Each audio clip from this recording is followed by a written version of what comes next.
Okay, let's bring up the next comedian. He is the wonderful Lorenzo. Give it up!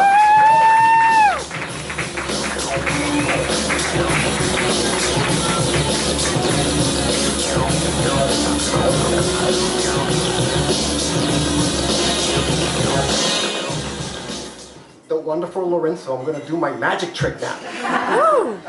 So I am Lorenzo. I am the Puerto Rican in the group. Probably the only. Yes, thank you. That guy knows me. I'm still the only Puerto Rican that guy knows. So never mind. Yes, I'm from a little island in the Caribbean. If you guys don't know, there's your geography lesson. There's a million things that I miss about back home. I've been in Paris for only 2 years. So I'm still a fish out of water. But I've been thinking about this a lot recently, how much I miss doing comedy in Puerto Rico. Because, I mean, don't get me wrong, comedy here is great. You guys are awesome. I love you guys. But there's something about my people that is just wonderful. First of all, we will laugh at anything. We don't have any standards whatsoever. Puerto Rican people in the line to get inside the comedy club, they're already cracking their shit up to the point that you can't believe it. And the decibels also, they're very loud. We're loud people. We laugh with our hands, which I know it sounds absolutely moronic, but it's true. This is my impersonation of a Puerto Rican person laughing at one of my amazing jokes.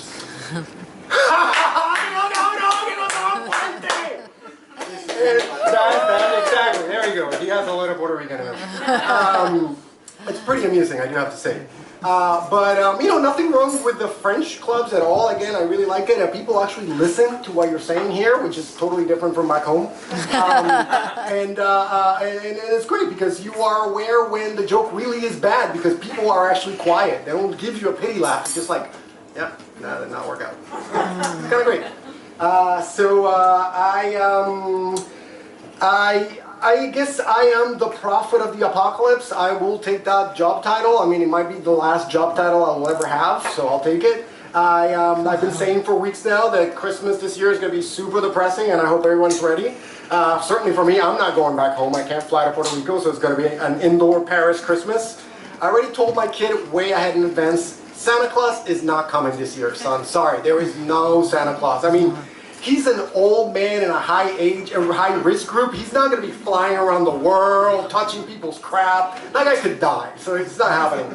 And I even went a step further. Last Friday, I woke him up a little bit earlier than I usually do. He had to go to school. And I woke him up and I just said, like, son, Santa Claus arrived, and he brought a present. And he was so excited, so happy. He said, what? And I just turned around and showed him the news. It's like, Trump got COVID! You guys realize that is the Christmas present we're getting, right? There's nothing else coming. Forget about it. That's a highlight. But no, honestly, I felt really wonderful seeing him get out of the hospital. And I don't mean like I was happy for him or, you know, whatever. I just looking at him, like completely high on methamphetamines and like steroids, like gasping for air, like it just gave me a contact high just by looking at him through the TV. I mean, that guy was flying on some serious drugs. So when he dies, eventually at some point, because he will die, we can take his ashes and store them. It'll be the most powerful drug on the nation, or on the world, because I'm not in the US. I keep forgetting that.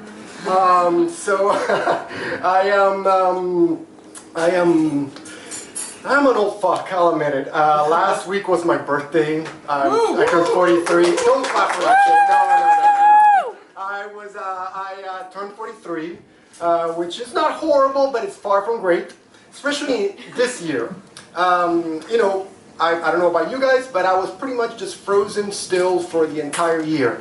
So seeing the number rotating and changing from 42 to 43, I really felt that I got robbed. Because what did I do with that year? Nothing. And at this point in my life, it's the worst of being young with the worst of being old. I don't know how to do anything, and my body's falling apart. So my time to figure out what I'm going to do with my life is just seriously shrinking. It gives me a lot of anxiety. You know, I date Maddie's girlfriend too. So she's a wonderful girl. She really is. I'm terrible with technology. I am. I really don't know how to do the web thing. Sorry, I am. I don't know, being in France too, it made me so much worse. I've been reading a lot about all these white supremacist groups getting together on the internet, and I feel that I'm missing out. Not that I'm missing out on the hate, but I'm missing out on a solution. I think if we all gather, made this whole global plan to create this worldwide propaganda to tell white supremacists that the earth is a black or Hispanic person, especially a woman, and we just convince them to just plant trees and carbon into the land, we might solve global warming in like a year. I mean, it's much better to have a global race war than have a civil war 2.0. That's my take.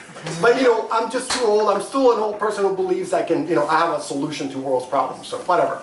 Anyway, guys, that's my time. Thanks so much.